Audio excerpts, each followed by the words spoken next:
Kalau kita bicara pandemi yang udah sangat lama ini ya, udah 1,5 tahun ini, tentunya kebosanannya juga udah levelnya level berapa ya? Udah tinggi banget nih gitu. Bosan di masa pandemi adalah sesuatu yang wajar, kemudian jenuh adalah sesuatu yang wajar. Yang jelas pertama kali yang harus dilakukan adalah terima dulu perasaan itu.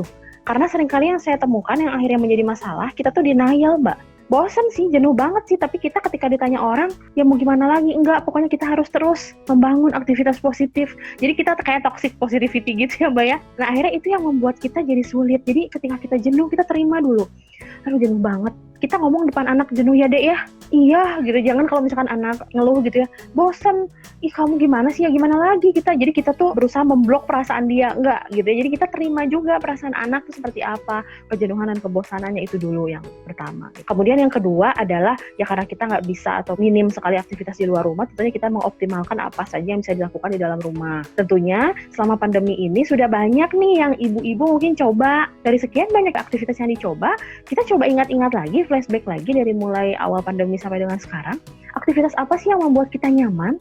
Anak nyaman. Seringkali yang bikin kita jadi bosen itu adalah kita mikirnya tuh anak dulu yang nyaman. Saya ikut-ikut aja deh, nanti juga nyaman, padahal nggak nyaman gitu loh.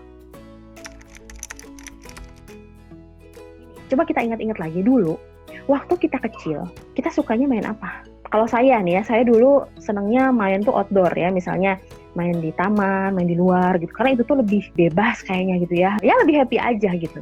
Ternyata ketika saya explore diri saya, karena waktu kecil saya nggak punya pengalaman itu. Memaksakan diri untuk melakukan sesuatu, menemani anak ketika kitanya juga nggak punya pengalaman menyenangkan tentang itu, akan sulit gitu. Itu contoh ya, mengurangi kebosanan, kita ingat-ingat lagi hal apa atau permainan apa sih yang kita sukai waktu kita kecil. Pengalamannya yang nyenengin, yang positif.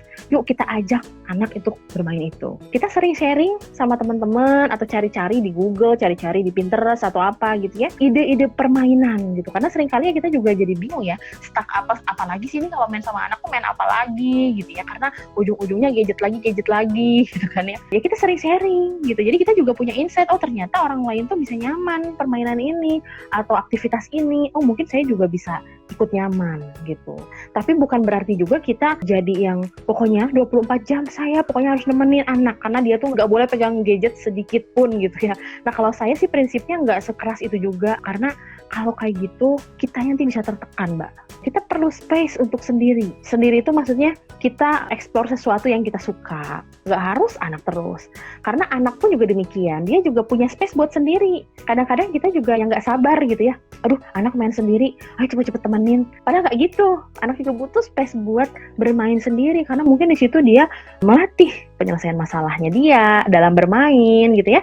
Dia mencari kebahagiaannya sendiri, dunianya sendiri lah gitu. Jadi coba diingat-ingat lagi nih, dari sekian banyak aktivitas yang dilakukan kemarin, yang paling bikin kita nyaman apa? Itu dulu.